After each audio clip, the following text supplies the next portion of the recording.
A U.S. panel investigating last year's accident at the Fukushima Daiichi nuclear plant in Japan has criticized the lack of preparedness for emergencies. The U.S. National Academy of Sciences set up the panel in July to study the lessons from the accident. Officials from the plant's operator, Tokyo Electric Power Company, told the panel that the March 11th tsunami was bigger than the plant was designed to withstand. They said company officials were not aware that a backup cooling system was not working after the loss of power sources. An expert pointed out that there were no experts at the plant who could advise on emergency cooling at the time of the accident, like they do in the United States.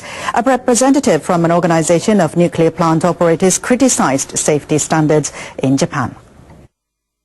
This event reveals some things about the way business was done or lack of preparation for things that are important for nuclear safety that had not been thought possible before.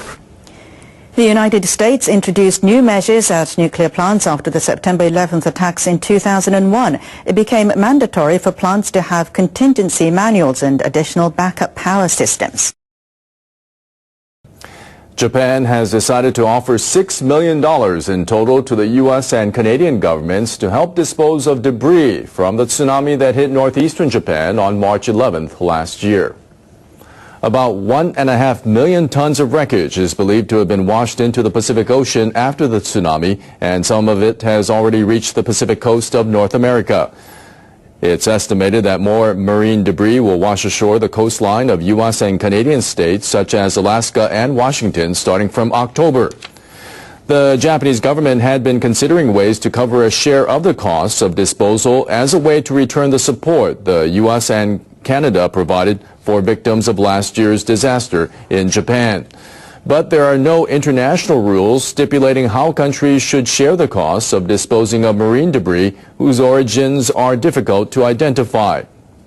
The Japanese government eventually decided to provide the two countries with $6 million as goodwill sympathy money to help dispose of the debris. The Japanese government says it's making progress in eliminating the debris caused by last year's disaster. The earthquake and tsunami generated some 18 million tons of waste across 3 prefectures in northeastern Japan. Japan's Environment Minister Goshi Hosono says nearly 25% of the debris in Iwate, Miyagi, and Fukushima prefectures have been incinerated, buried, or recycled. The ministry says it's making progress in striking agreements with other prefectures to take in part of the waste. But officials also report delays in recycling incombustible debris. Hosono says he wants to accelerate the program by involving more prefectures. The government has given itself 2 years to complete the disposal.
The people responsible for disaster preparedness in Japan have drawn up a picture of widespread flooding in Tokyo.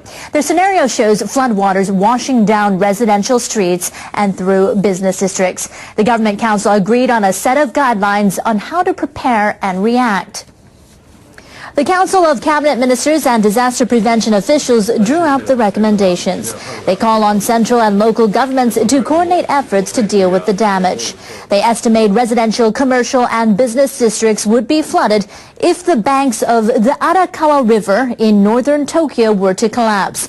In the worst-case scenario, as many as 2,000 people could lose their lives. Around 860,000 people could be stranded on rooftops and other high places. Government experts estimate that more than 1 million people live in areas prone to flooding. The guidelines call on local governments to re-examine their evacuation plans and the conditions for issuing evacuation orders. The recommendations say municipalities should coordinate their efforts to prepare evacuation facilities. They point out that residents may not be able to return home for a long time in the event of widespread flooding. Japan's leader is also running to represent his party again in a future election. Prime Minister Yoshihiko Noda first has to win re-election as head of the ruling Democratic Party. DPJ members will vote in 2 weeks' time. Noda announced his candidacy Friday. He expressed his determination to lead Japan as it faces a number of pressing problems.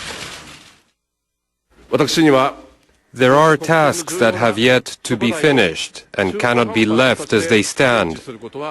I bear the responsibility of dealing with Japan's many challenges. They include a comprehensive reform of the tax and social security systems, as well as leading the country to recovery. I want to continue carrying the responsibility of what this country needs to achieve now and in the future. Noda has led efforts to double the consumption tax to 10% by 2015. He admitted there were some difficult times during the current session of the Diet, but he says he has proven it is possible to work with opposition parties and vowed to bring about change with determination. Speaking of Japan's fiscal situation, the country is facing a possible lack of funding. Cabinet ministers decided to limit a budget execution. That's because lawmakers cannot agree to pass a bill for issuing debt-covering bonds before the current Diet session ends this weekend. The ministers agreed to postpone some of the tax grants for municipalities. They will also cut university subsidies to less than half. The government will be unable to secure over $480 billion without issuing debt-covering bonds. That's more than 40% of the total budget for this fiscal year through March 2013. Finance Ministry officials say spending reductions will allow them to keep state funds available until at least the end of November.